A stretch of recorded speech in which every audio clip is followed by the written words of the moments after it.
Hello friends, good morning all of you. तो कैसे हैं आप सब? आई होप आप सब अच्छे ही होंगे। चलिए हम लोग अपना लूसेंट में जो पॉलिटी है उसको देख रहे हैं एमसीक्यू के माध्यम से। और इसके पहले अगर आप लोगों ने जो वीडियोस हमने दी हैं उसको नहीं देखा है तो मैंने चैनल में प्लेलिस्ट भी बना दी है, आप वहां से जाके उन्हें ज़रूर देखें। चलिए स्टार्ट करते हैं आज की अपनी वीडियो। और आज देखिए जो हम लोग पढ़ने चल रहे हैं उसका नाम क्या है? तो उसका नाम है प्रियम्बल यानी कि प्रस्तावना। तो प्रस्तावना से बहुत सारे क्वेश्चंस बनते हैं, बहुत तरह तरह के क्वेश्चंस बनते हैं, लेकिन अगर आपने एक बार अच्छे से पढ़ लिया तो फिर दोबारा आपको पढ़ने की आवश्यकता नहीं होगी और आपके सारे क्वेश्चंस लगभग लगभग सही हो जाएंगे। तो चलिए, अगर आप लोग इसको डिटेल में पढ़ना चाहते हैं तो इसके पहले मैंने लूसेंट पॉलिटी करके अपने इसी चैनल पे पढ़ाया हुआ है, आप वहाँ से जाके डिटेल में जो भी चीज़ें हैं उसको देख सकते हैं। हम लोग यहाँ पे केवल क्वेश्चन आंसर डिस्कस कर रहे हैं और जितना ज़्यादा से ज़्यादा हो सक रहा है उसको एक्सप्लेन भी करते चल रहे हैं। तो सबसे पहला जो क्वेश्चन है उसको लेते हैं। यहाँ आपसे पूछ रहे हैं कि भारतीय संविधान की उद्देशिका में किस शब्द को 42वें संविधान संशोधन के माध्यम से जोड़ा गया। अभी चल के आगे उद्देशिका कहाँ पे है, मतलब उसमें क्या क्या चीज़ें लिखी हुई हैं वो सब हम आगे एक्सप्लेन करेंगे। कई सारे क्वेश्चंस हैं तो लगातार बने रहेंगे तो लगभग सारे क्वेश्चंस आपको समझ में आ जाएंगे कैसे सॉल्व करने हैं। हमारे पास ऑप्शंस क्या क्या हैं? प्रभुता संपन्न, समाजवादी, लोकतांत्रिक या फिर गणराज्य। तो क्या कह रहे हैं कि 42वें संविधान संशोधन के माध्यम से कौन सा जो शब्द है वो जोड़ा गया। तो इसका जो सही आंसर हो जाएगा वो तो हो जाएगा बी वाला, यानी कि समाजवादी शब्द। ठीक है, तो आप देखिए कि जो हमारा प्रियम्बल है जिसको हम लोग प्रस्तावना कहते हैं, इसमें आज तक भर में केवल एक ही बार संशोधन हुआ है। वो कब हुआ है? तो 42वें संविधान संशोधन 1976 में। ठीक है, तो जो 42वां संविधान संशोधन हुआ था जिसे मिनी कॉन्स्टिट्यूशन भी कहा जाता है, इसमें बहुत सारे परिवर्तन हुए हैं, यही कारण है कि इसको मिनी कॉन्स्टिट्यूशन कहा जाता है। तो उसी के क्रम में आप देखेंगे कि प्रियम्बल में भी संशोधन किया गया है और प्रियम्बल में 3 नए शब्द जोड़े गए हैं, जिसमें हमने देखा कि एक तो समाजवादी ही है, दूसरा है हमारा पंथ निरपेक्ष। क्या है? तो दूसरा है पंथ निरपेक्ष और तीसरा जो शब्द है वो है राष्ट्र की अखंडता, यानी कि अखंडता शब्द जो है वो जोड़ा गया। ठीक है, तो 42वें संविधान संशोधन के माध्यम से जो कि 1976 में हुआ था, उसके माध्यम से भारत के संविधान की जो उद्देशिका है जिसे प्रियम्बल या प्रस्तावना कहा जाता है, उसमें 3 नए शब्द जोड़े गए। एक तो है समाजवादी, दूसरा है पंथ निरपेक्ष, तीसरा है अखंडता। ठीक है, तो ये रहा हमारा पहला क्वेश्चन। अगला क्वेश्चन देखिए, और अगर आपको क्वेश्चन समझ आए, वीडियो पसंद आए तो प्लीज़ वीडियो को लाइक ज़रूर करें और अपने फ्रेंड्स के साथ शेयर करना तो बिल्कुल ना भूलें और चैनल को सब्सक्राइब करके भी रखें।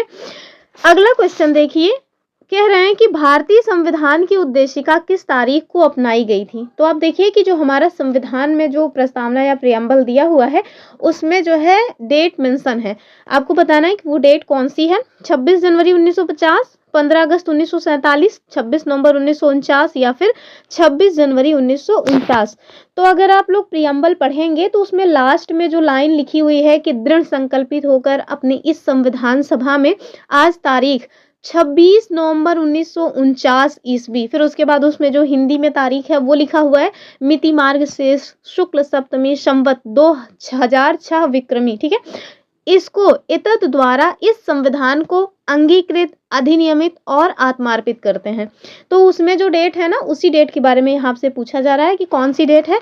तो वो है हमारी 26 नवंबर 1949। इसी 26 नवंबर 1949 को जो भारतीय संविधान की उद्देशिका है इसको क्या किया गया है? तो अंगीकृत, अधिनियमित और आत्मार्पित किया गया है, यानी कि अपनाया गया। तो ऑप्शन जो है वो सी सही हो जाएगा। ठीक है, नेक्स्ट क्वेश्चन की तरफ मूव ऑन करते हैं। क्वेश्चन नंबर 3 कह रहे हैं कि उद्देशिका में किस शब्द का प्रयोग राष्ट्र की एकता और अखंडता को दर्शाता है। ठीक है, पहला क्या है? बंधुत्व, दूसरा कह रहे हैं क्षमता, तीसरा स्वतंत्रता, चौथा है न्याय। तो इसका जो सही आंसर होगा वो हो जाएगा ऑप्शन ए वाला, यानी कि बंधुत्व। ठीक है, तो ये जो बंधुत्व है यही हमारा जो उद्देशिका में जो शब्द यूज हुआ है ना, बंधुत्व, वही है जो एकता और अखंडता सुनिश्चित करने वाली बंधुता बढ़ाता है। ठीक है, तो ऑप्शन ए जो है वो सही हो जाएगा। और ये सारी चीजें जो उद्देशिका है उसी में लिखा हुआ है। एक बार मैं आपको पूरी उद्देशिका ही पढ़ के सुना देती हूँ, मतलब बोल देती हूँ, आप लोग एक बार उसको सुन लीजिएगा। और अगर नहीं पता है उद्देशिका इसके पहले क्या है, आप लोगों ने नहीं देखा है, तो मैंने इसके पहले जो प्रीवियस वीडियोस बनाए हैं उसमें अच्छे से इसको बताया हुआ है। आप वहाँ से भी देख सकते हैं, वरना जाकर के लूसेंट भी देख सकते हैं या डाउनलोड भी कर सकते हैं। बहुत फेमस चीज़ है, गूगल करके आप इसको आराम से देख सकते हैं, ठीक है। और मैंने अपने टेलीग्राम पे तो दिया ही है। तो देखिए क्या है हमारे भारत के संविधान की प्रस्तावना, सुनिएगा आराम से। तो हम भारत के लोग भारत को एक संपूर्ण प्रभुत्व संपन्न समाजवादी पंथ निरपेक्ष लोकतंत्रात्मक गणराज्य बनाने के लिए तथा उसके समस्त नागरिकों को सामाजिक आर्थिक और राजनीतिक न्याय विचार अभिव्यक्ति विश्वास धर्म और उपासना की स्वतंत्रता प्रतिष्ठा और अवसर की क्षमता प्राप्त करने के लिए तथा उन सब में व्यक्ति की गरिमा और राष्ट्र की एकता और अखंडता सुनिश्चित करने वाली बंधुता बढ़ाने के लिए दृढ़ संकल्प होकर अपनी इस संविधान सभा में आज तारीख 26 नवंबर 1949 को एतद द्वारा इस संविधान को अंगीकृत अधिनियमित और आत्मार्पित करते हैं, ठीक है। तो ये है हमारे संविधान की प्रस्तावना, जो कि एकदम रट लीजिए। क्यों रट लीजिए? क्योंकि जैसे क्रम में मैंने शब्दों को बोला है, जिससे हमने स्टार्ट कहाँ से किया था कि भारत को एक संपूर्ण प्रभुत्व संपन्न, फिर समाजवादी, फिर पंथ निरपेक्ष, देन लोकतंत्रात्मक गणराज्य बनाने के लिए, ठीक है। तो ये क्रम में लगाने को आ जाता है। इसके अभी हाल ही में जो मतलब कि फरवरी 2024 में 7 फरवरी 2024 को जो आरओ का एग्जाम हुआ था उत्तर प्रदेश में, उसमें यही जो पॉइंट्स हैं उसी को क्रम में लगाने को आया था कि संपूर्ण प्रभुत्व संपन्न समाजवादी पंथ निरपेक्ष और लोकतंत्रात्मक, ठीक है। तो यही 4 पॉइंट्स थे और आपको यही क्रोनोलॉजी में लगाना था कि पहले कौन सा शब्द आया है फिर कौन सा आया है, ठीक है। और ये कोई नई बात नहीं है कि यही पूछा गया है, प्रीवियस टाइम में भी बहुत एग्जाम्स में इसको पूछा गया है, तो ये कहीं भी पूछा जा सकता है। इस वजह से पूरी की पूरी प्रस्तावना हमें याद कर लेनी चाहिए।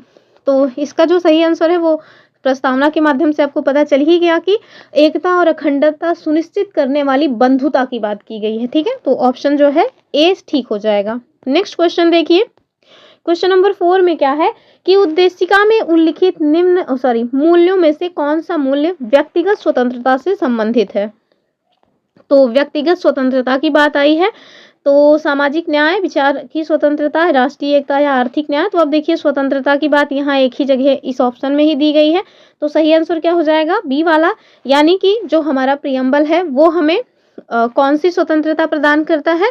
तो आप देखेंगे कि विचार एवं अभिव्यक्ति की स्वतंत्रता प्रदान करता है। तो याद रखिएगा कि विचार अभिव्यक्ति विश्वास धर्म और उपासना, टोटल 5 जो स्वतंत्रताएं हैं वो हमें प्रियम्बल के माध्यम से प्रदान की जाती हैं। कौन कौन सी? 5 याद रखिएगा, विचार अभिव्यक्ति विश्वास धर्म और उपासना की स्वतंत्रता, ठीक है। तो ऑप्शन बी जो है वो सही हो जाएगा। अब देखेंगे कि आपको स्वतंत्रता जो है वो 2 जगहों पे प्राप्त होती है, एक तो उद्देशिका यानी कि प्रियम्बल में, और दूसरा जो हमारा पार्ट 3 है मौलिक अधिकार, उसका जो आर्टिकल 19 है ना, उसमें भी प्राप्त होती है 6 प्रकार की स्वतंत्रता, ठीक है। तो और वो आर्टिकल 19 के तहत प्राप्त होती है। तो आपको 2 जगह पे स्वतंत्रता मिलेगी, लेकिन दोनों जगह जो इंग्लिश वाला वर्ड है ना वो अलग अलग है। तो याद रखिएगा कि जो उद्देशिका है इसमें आपको 5 प्रकार की स्वतंत्रता की बात की गई है, और वो 5 फिर से बता रहे हैं, विचार अभिव्यक्ति विश्वास धर्म और उपासना की स्वतंत्रता, ठीक। Option B is the correct answer. Question number 5 क्या कह रहे हैं? क्वेश्चन नंबर 5 में आपसे पूछ रहे हैं कि जो हमारा प्रियम्बल है यानी कि जो हमारा उद्देशिका है इसका उद्देश्य क्या है। ऑप्शंस क्या क्या है आपके पास?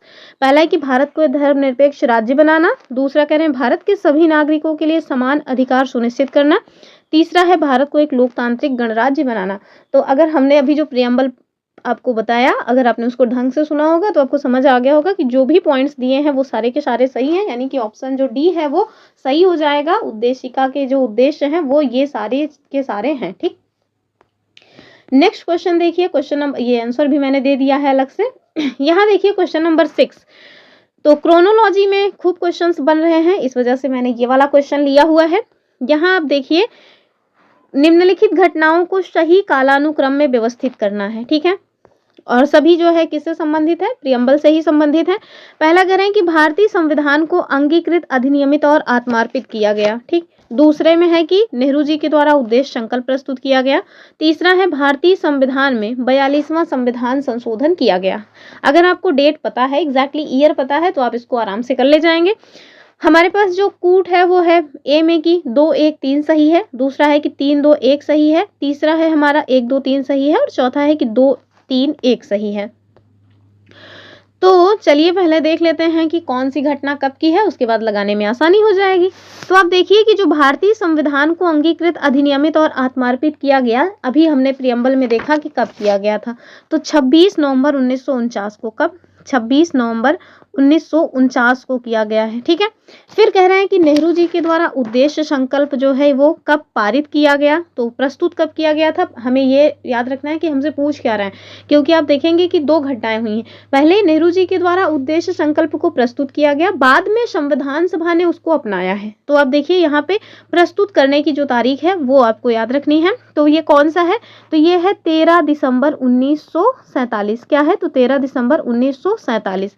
फिर भारतीय संविधान में जो 42वां संविधान संशोधन हुआ, उसके माध्यम से आज तक के इतिहास में केवल एक ही बार संविधान में संशोधन के माध्यम से उद्देशिका में संशोधन हुआ है, और वो कब हुआ है, 1976 में। ठीक है, तो आप देखिए कि सबसे पहले कौन सी घटना घटी है, तो 1947 वाली जो घटना है वो पहले ही घटी है। तो पहले कौन सा आएगा, दूसरा वाला जो है सबसे पहले आ जाएगा, और दूसरा वाला जो पहले पे है दो जगह पे है, यानी कि दो विकल्प इससे जो है अभी सही हो रहे हैं। फिर उसके बाद जो 1949 की घटना है वो आएगी, यानी कि भारतीय संविधान को अंगीकृत, अधिनियमित और आत्मार्पित किया गया। तो दो के बाद एक आना चाहिए, और ये भी कट गया, ये भी कट गया, केवल पहला वाला जो विकल्प है वो सही हो जाएगा। यानी कि पहले कौन सी घटना घटी है कि नेहरू जी ने उद्देश्य संकल्प को प्रस्तुत किया, उसके बाद भारतीय संविधान को अंगीकृत, अधिनियमित और आत्मार्पित किया गया, और आगे चल करके फिर 42वें संविधान संशोधन के माध्यम से उद्देशिका में क्या किया गया है, तो संशोधन किया गया है। ठीक, तो option A is the correct answer. Next question हमें देखना है, निम्नलिखित में से, ये भी क्रोनोलॉजी का ही क्वेश्चन है। यहाँ आपसे पूछ रहे हैं निम्नलिखित में से कौन सा विकल्प भारतीय संविधान के विकास को सही कालानुक्रम में दर्शाता है। पहले है कि संविधान सभा का गठन, दूसरा है संविधान की उद्देशिका को अपनाया गया, तीसरा है भारत एक गणराज्य बना, और ऑप्शंस हैं 1 2 3, 2 1 3, 3 2 1 या फिर 1 3 2। तो चलिए इसका भी सबसे पहले ईयर ही देख लेंगे। तो सबसे पहले आप देखिए कि संविधान सभा का गठन कब किया गया। कल वाली वीडियो में मैंने 10 बार कम से कम बताया होगा इसको। तो ये जो था, इसको कब गठित किया गया, तो 6 दिसंबर 1946 को। ठीक है, 6 दिसंबर 1946 को संविधान सभा का गठन किया गया। ठीक, फिर कह रहे हैं कि संविधान सभा की उद्देशिका को अपनाया गया। इसके पहले हमने आपको बताया कि कब उसको पारित किया गया था, तो 13 दिसंबर 1947 को पारित किया गया था। 13 दिसंबर 1947 नहीं होगा, मैंने क्या 47 बता दिया, क्योंकि नो 13 दिसंबर 1946 है वो जी। अगर वो गलती कर गए, लगता है कहीं गलत बता दिए। नेहरू जी ने जो उद्देश्य संकल्प प्रस्तुत किया था, ये 13 दिसंबर 1946 होगा भाई, सॉरी, हाँ गलती हो गई, 13 दिसंबर 1946 को प्रस्तुत किया गया था। तो हालांकि जो क्रम बताया वो सही बताया है, लेकिन डेट याद रखिएगा कि 13 दिसंबर 1946 को उद्देश्य संकल्प प्रस्तुत किया गया था। सॉरी फॉर दैट, थोड़ा गलती हो गई। आगे चल के देखिए कि जो उसको मतलब कि अपनाया गया है, संविधान की जो उद्देशिका है, इसको अपनाया कब गया है, तो ये 22 जनवरी 1947 को अपनाया गया। ठीक है, तो 22 जनवरी 1947 को अपनाया गया। कब इसको प्रस्तुत किया गया है, फिर से बता रहे हैं, 13 दिसंबर 1946 को प्रस्तुत किया गया। आगे चल करके 22 जनवरी 1947 को इसको अपना लिया गया है। ठीक है, तो संविधान सभा का गठन मैंने आपको बता दिया कि 6 दिसंबर 1946 को संविधान सभा का गठन किया गया। संविधान की उद्देशिका को 22 जनवरी 1947 को अपना लिया गया, और कह रहे हैं कि भारत एक गणराज्य बना। कब, तो भारत जो है वो एक गणराज्य बना है 26 जनवरी 1950 को। ठीक है, तो 26 जनवरी 1950 को भारत एक गणराज्य बना। तो इसका जो सही आंसर होगा वो कैसे होगा, सबसे पहले कौन सी घटना हुई है, तो आप देखिए सबसे पहले तो संविधान सभा का गठन ही हुआ है, उसके बाद उद्देशिका को अपनाया गया, और उसके बाद भारत एक गणराज्य बना है। तो ऑप्शन जो ए है वो सही हो जाएगा, यानी कि कौन सा, 1 2 3, यानी कि तीनों के तीनों ही जो है वो क्रम से लगे हुए हैं। तो ऑप्शन ए जो है इसका सही आंसर हो जाएगा। ठीक है, चलिए अगला क्वेश्चन देखेंगे। तो यहाँ पे देखिए, यहाँ पे एक्सप्लेनेशन में भी मैंने दे दिया है क्वेश्चन नंबर 6 वाले में कि सबसे पहले नेहरू जी के द्वारा उद्देश्य संकल्प प्रस्तुत किया गया, फिर उसके बाद क्या हुआ है, तो उसके बाद आप देखें संविधान को अंगीकृत और अधिनियमित किया गया, और अंत में 42वां संविधान संशोधन हुआ। वैसे ही आप 7वें नंबर में देखिए कि सबसे पहले संविधान सभा का गठन हुआ, उसके बाद संविधान की उद्देशिका को अपनाया गया, और अंत में भारत जो है वो एक गणराज्य बना। ठीक है, तो इसको याद रखिएगा। चलिए अगला क्वेश्चन देखिए, और ये क्वेश्चन आप देखिए जो मैंने लिया हुआ है, 2 एग्जाम्स में पूछा गया है। एक तो यूपी पीसीएस मेंस 2009 में, और दूसरा यूपी लोअर सब जो पीसीएस का एग्जाम होता है प्रीलिम्स 2008 में। तो यहाँ से ये क्वेश्चन मैंने लिया हुआ है कह रहे हैं कि 26 जनवरी 1950 को भारतीय गणतंत्र की सही संवैधानिक वस्तु स्थिति क्या थी, यानी कि 42वें संविधान संशोधन 1976 के पहले जो हमारा संविधान था उसकी जो प्रस्तावना थी वो कैसी थी, उसमें कौन से शब्द थे, ये आपको बताना है। पहला विकल्प है कि लोकतंत्रात्मक गणराज्य, दूसरा कह रहे हैं कि संपूर्ण प्रभुत्व संपन्न धर्मनिरपेक्ष और लोकतंत्रात्मक गणराज्य। तो अभी मैंने बताया कि जो धर्मनिरपेक्ष वाला शब्द है ये तो मतलब कि 42वें संविधान संशोधन के माध्यम से जोड़ा गया है, तो ये तो बिल्कुल नहीं होगा। तीसरा कह रहे हैं संपूर्ण प्रभुत्व संपन्न लोकतंत्रात्मक गणराज्य, और चौथा है कि संपूर्ण प्रभुत्व संपन्न समाजवादी और धर्मनिरपेक्ष जो है लोकतंत्रात्मक गणराज्य। तो ये देखिए समाजवादी भी बाद में ही जोड़ा गया, तो ये भी नहीं होगा। इसका जो सही आंसर होगा वो सी वाला हो जाएगा, यानी कि संपूर्ण प्रभुत्व संपन्न और लोकतंत्रात्मक गणराज्य की बात की गई थी। तो ऑप्शन जो सी है वो सही हो जाएगा इसका आंसर। अगला क्वेश्चन देखिए, यहाँ पे देखिए एक्सप्लेन में भी मैंने एक्सप्लेनेशन भी डाल दिया है कि 26 जनवरी 1950 को भारतीय गणतंत्र की जो संवैधानिक वस्तु स्थिति थी वो क्या थी। तो भारतीय संविधान के अनुसार संपूर्ण प्रभुत्व संपन्न लोकतंत्रात्मक गणराज्य, समाजवादी, पंथ निरपेक्ष और अखंडता शब्द जो है इसमें 42वें संविधान संशोधन 1976 की धारा 2 के द्वारा जोड़े गए। ठीक है, तो याद रखिएगा समाजवादी, पंथ निरपेक्ष और अखंडता शब्द जो है वो जोड़े गए हैं। अगला क्वेश्चन क्या है, क्वेश्चन नंबर 9 कह रहे हैं कि वही वाला क्वेश्चन इसमें रिपीट हो गया, तो बार बार नहीं देखेंगे। और लेकिन याद रखिएगा कि ये क्वेश्चन अभी हाल में ही पूछा गया था, आईएएस जो प्रीलिम्स का एग्जाम हुआ था 2021 में, वहां पूछा गया था। ठीक है, तो प्रीवियस टाइम में भी पूछा गया है और अभी हाल ही में पूछा गया है, वो भी देश की सबसे बड़े एग्जाम में। चलिए अगला क्वेश्चन देखते हैं। क्वेश्चन नंबर 10 कह रहे हैं कि भारत के संविधान के निर्माताओं का मत निम्नलिखित में से किसमें प्रतिबिंबित होता है। पहला ऑप्शन क्या है, उद्देशिका, दूसरा है मूल अधिकार, तीसरा है राज्य के नीति निर्देशक तत्व और चौथा है मूल कर्तव्य। तो जो सही आंसर है वो तो हो जाएगा प्रियम्बल, यानी कि उद्देशिका। जब हम लोग प्रियम्बल पढ़ रहे हैं तो जाहिर सी बात है कि यहीं से क्वेश्चन हमने लिए हैं, और ये क्वेश्चन भी आईएएस प्रीलिम्स 2017 में पूछा गया था। चलिए अगला क्वेश्चन देखते हैं। कह रहे हैं कि भारत के संविधान की प्रस्तावना में किस प्रकार के न्याय, स्वतंत्रता, समानता और भ्रातृत्व का उल्लेख किया गया है। तो अभी देखा हमने प्रियम्बल में हमारे पास ऑप्शंस क्या हैं, 3, 5, 2, 1। कुछ लोगों को तो ये क्वेश्चन ही नहीं समझ आ रहा होगा, अभी समझाएंगे तो समझ आ जाएगा। 1, 3, 5, 2, 2, 5, 3, 1 या 5, 2, 1, 3। ठीक है, तो ये दरअसल क्वेश्चन आपसे पूछ रहा है कि आपको कितने प्रकार के न्याय की बात की गई है, कितने प्रकार की स्वतंत्रता की बात की गई है, कितने प्रकार की समानता की बात की गई है और कितने प्रकार के भ्रातृत्व की बात की गई है उद्देशिका में। ठीक है, तो चलिए अभी मैंने बताया था कि 5 प्रकार के न्याय की बात 5 प्रकार की स्वतंत्रता की बात की गई है। तो 5 प्रकार की स्वतंत्रता वाला शब्द कहाँ पे आ रहा है, स्वतंत्रता देखिए ये, तो 5 दूसरे पे 5 आना चाहिए, यहाँ भी है यहाँ भी है, तो ये दोनों ऑप्शन तो हट गए, केवल ए और सी में ही हमें कंफ्यूजन है। चलिए बताते हैं। तो आप याद रखिएगा कि जो न्याय की बात की गई है वो 3 प्रकार के न्याय की बात की गई है। तो अगर आपको पता हो कि 3 प्रकार के न्याय हैं तो एक ही से ये विकल्प जो है वो सॉल्व हो रहा है। और वो 3 प्रकार के न्याय कौन से हैं, तो सामाजिक, आर्थिक और राजनीतिक न्याय। ठीक है, तो सामाजिक, आर्थिक और राजनीतिक न्याय की बात की गई है। स्वतंत्रता टोटल 5 प्रकार की है, मैंने बता दिया। फिर आप देखिए दूसरा क्या है, समानता, तो प्रतिष्ठा और अवसर की समानता की बात की गई है। ठीक है, तो प्रतिष्ठा और अवसर के समानता की बात की गई है। और भ्रातृत्व की बात एक ही, वही बंधुत्व जो है ना उसकी बात की गई है। तो इसका जो सही आंसर हो जाएगा वो 3, 5, 2, 1 हो जाएगा। तो ऐसे क्वेश्चंस को भी हैंडल करने के लिए हमें प्रियम्बल याद होना जरूरी है, तो याद रखिएगा इसको। चलिए कब का क्वेश्चन है, मैंने बता ही दिया कि उत्तर प्रदेश पीसीएस 2018 जो प्रीलिम्स का एग्जाम है उसमें पूछा गया था। और जो उत्तर प्रदेश पीसीएस प्रीलिम्स में जो क्वेश्चन पूछे जाते हैं ना वो क्वेश्चंस बड़े काम के होते हैं। क्यों काम के होते हैं, उसके नीचे के जो भी एग्जाम्स हैं वो सब में घूम टहल के पूछे जाते रहते हैं, तो इस वजह से इन पे थोड़ा पकड़ बना के रखिए। चलिए अगला क्वेश्चन देखते हैं। अगर आपको यूपी में कोई एग्जाम देना है तो उसके क्वेश्चंस जरूर देखते रहा करिए, वो लोग बहुत मतलब कि खोद के क्वेश्चंस पूछते हैं। मतलब जितना टफ हो सकता है उतना टफ क्वेश्चन बनाने की कोशिश में आजकल लगे हुए हैं। चलिए देखते हैं क्वेश्चन नंबर 12। और ये क्वेश्चन 42वां जो बीपीएससी एग्जाम हुआ था उसमें 1997 में हुआ था, उसमें क्वेश्चन पूछा गया था। अभी तो 69th बीपीएससी या 17th बीपीएससी का एग्जाम भी हो गया है, जिसके लिए बच्चे जो है वो धरना वगैरह दे रहे हैं कि एग्जाम लीक हुआ है। चलिए अगला क्वेश्चन देखेंगे। क्वेश्चन नंबर 12 कह रहे हैं कि भारतीय संविधान की प्रस्तावना में भारत को किस रूप में घोषित किया गया था। तो हमारी प्रेम्बल में भारत को किस रूप में घोषित किया गया है, यही पूछ रहे हैं। पहला है कि एक सार्वभौम प्रजातांत्रिक गणतंत्र, दूसरा एक समाजवादी प्रजातांत्रिक गणतंत्र, दूसरा एक सार्वभौम समाजवादी धर्मनिरपेक्ष प्रजातांत्रिक गणतंत्र, या इनमें से कोई नहीं। तो आपको समझ आ ही रहा होगा कि इसका जो सही आंसर है वो सी वाला हो जाएगा। ओहो, क्या हो गया ये। तो चलिए थोड़ा सा पता नहीं क्या हो गया उसमें।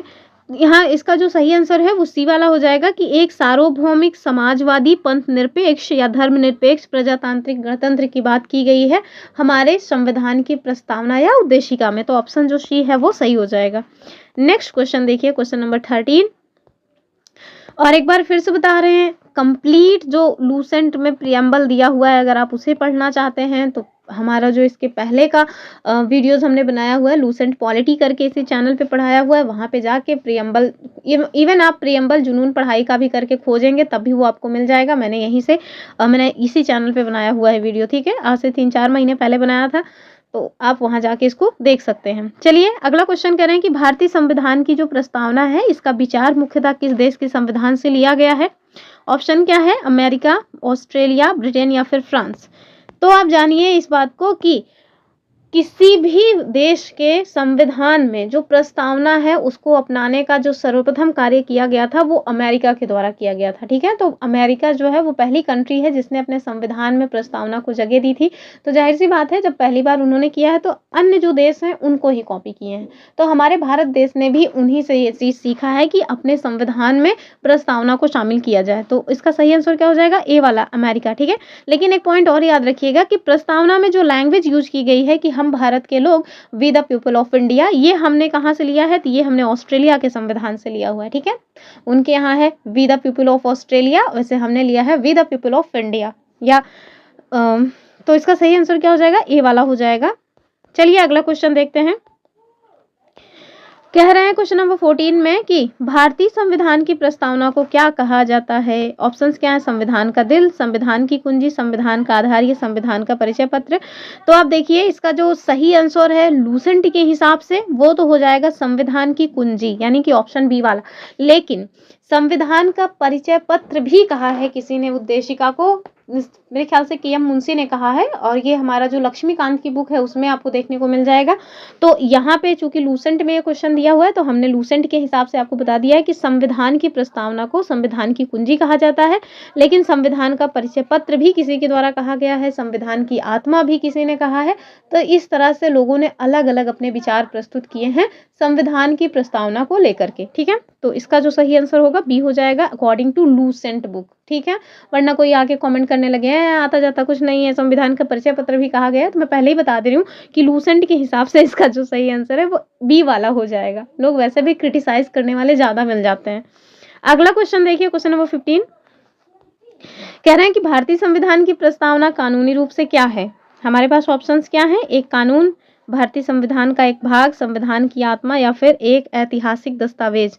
तो ये क्वेश्चन हम आपके लिए होमवर्क छोड़ के जा रहे हैं। क्वेश्चन नंबर 15 ये आपके लिए होमवर्क है। प्लीज कमेंट करिएगा, सही गलत चाहे जो भी आए, लेकिन कमेंट जरूर करिएगा। आप लोग कमेंट भी नहीं करते हैं, लाइक भी नहीं करते हैं। चलिए अगला क्वेश्चन देखेंगे, क्वेश्चन नंबर 16 कह रहे हैं कि भारतीय संविधान की प्रस्तावना में किस बात पर बल दिया गया है। ऑप्शंस क्या है, संसद की सर्वोच्चता, राष्ट्रपति की शक्तियां, भारत के लोगों की सर्वोच्चता, या न्यायपालिका की स्वतंत्रता।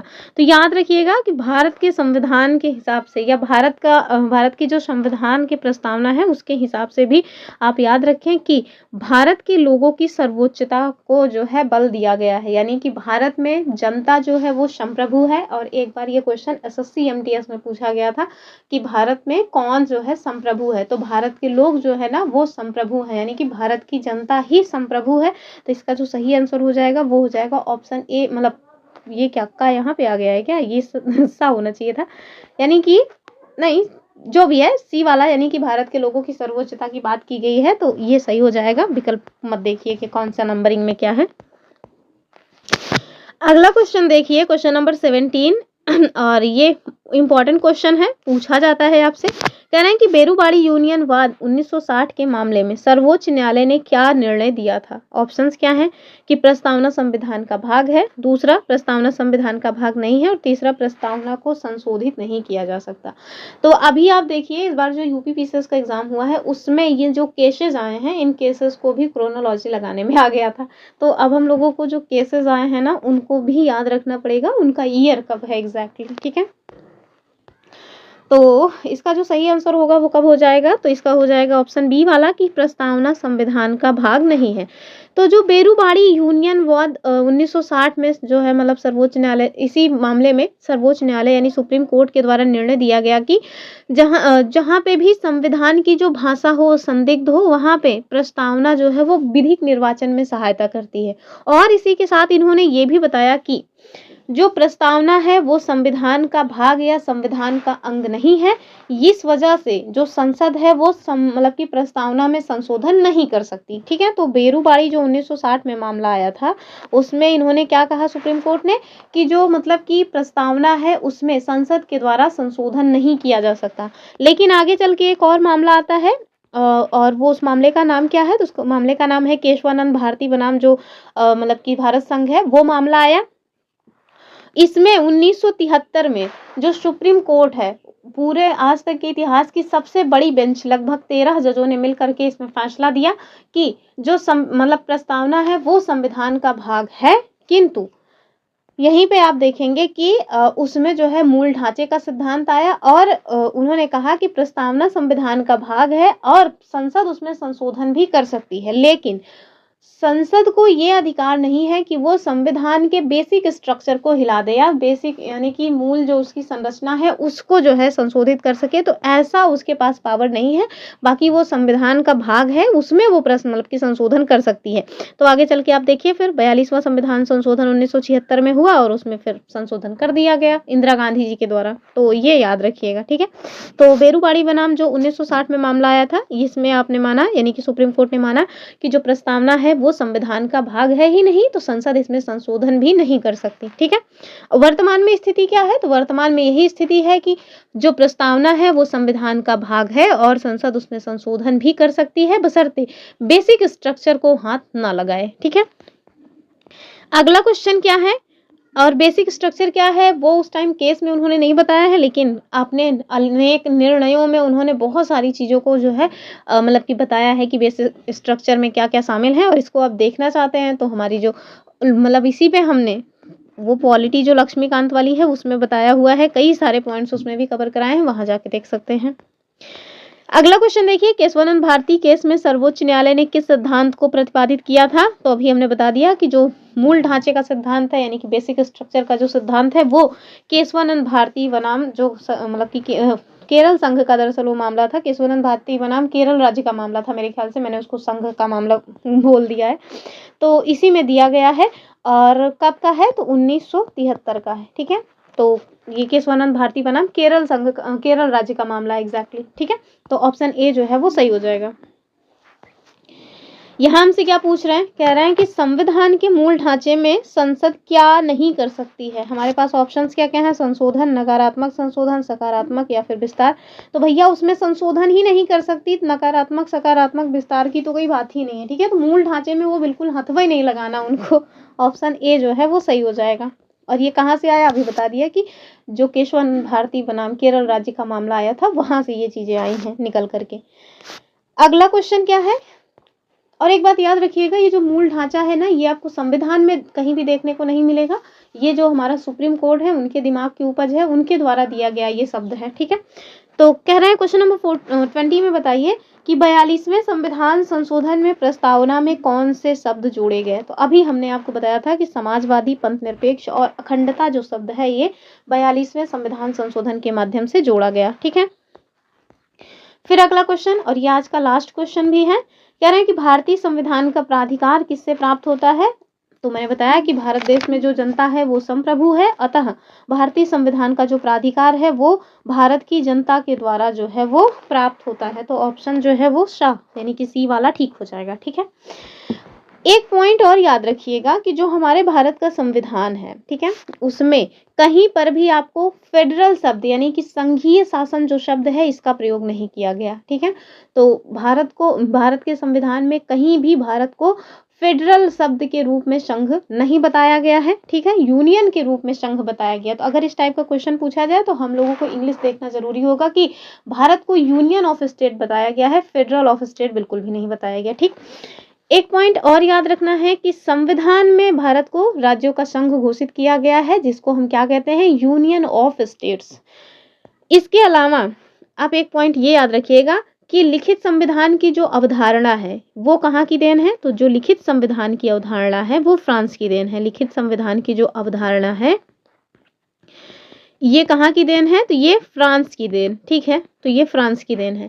और साथ में हमारी जो प्रियम्बल है यानी कि जो हमारी प्रस्तावना है उसमें जो प्रयुक्त स्वतंत्रता, समानता और बंधुत्व शब्द है ये हमने कहाँ से लिया है, तो स्वतंत्रता, समानता और जो बंधुत्व शब्द है ये फ्रांसीसी क्रांति से लिया गया है या वहां से प्रेरित है। और ये क्वेश्चन अभी जो 7 जुलाई को हुआ था ना सीटेट का एग्जाम, उसमें पूछा गया था, तो इसको भी याद रखिएगा। और एक पॉइंट और भी है, याद ही नहीं आ रहा मुझे, वो रूस से भी हम लोगों ने अपने प्रस्तावना में कुछ लिया हुआ है। चलिए आगे पीछे फिर बताते रहेंगे उसको। और सबसे बड़ी बात कि वो लूसेंट में दिया भी नहीं है, लेकिन काम का पॉइंट है तो इस वजह से जानना चाहिए। अगर आप लोगों को याद आ रहा हो तो आप लोग जरूर कमेंट करिएगा कि वो कौन से जो है शब्द हैं जहाँ जो कहाँ से प्रेरित है, तो वो प्रेरित हैं रूस के संविधान से। आप लोग कमेंट करिएगा अगर आपको याद आ रहा हो तो, ठीक है। तो ये रही आज की अपनी वीडियो, और क्वेश्चन नंबर 15 का आंसर देना बिल्कुल मत भूलिएगा, उसको जरूर बताइएगा आंसर क्या होगा। सही गलत से नहीं मतलब है, गूगल कर लीजिएगा ना, ऐसा क्या है। तो चलिए ये रही आज की अपनी वीडियो। आई होप आपको वीडियो पसंद आई होगी। अगर वीडियो पसंद आई है तो please like, share and subscribe करना ना भूलें। और अगर कंप्लीट लूसेंट को देखना चाहते हैं तो हमारी जो प्रीवियस वीडियोस हैं उन्हें भी आप देख सकते हैं। और अगर आप चाहते हैं कि इसकी पीडीएफ आपको प्राप्त हो जाए तो please join my Telegram channel. चलिए मैं फिर मिलते हैं नेक्स्ट वीडियो में, तब तक के लिए जय हिंद।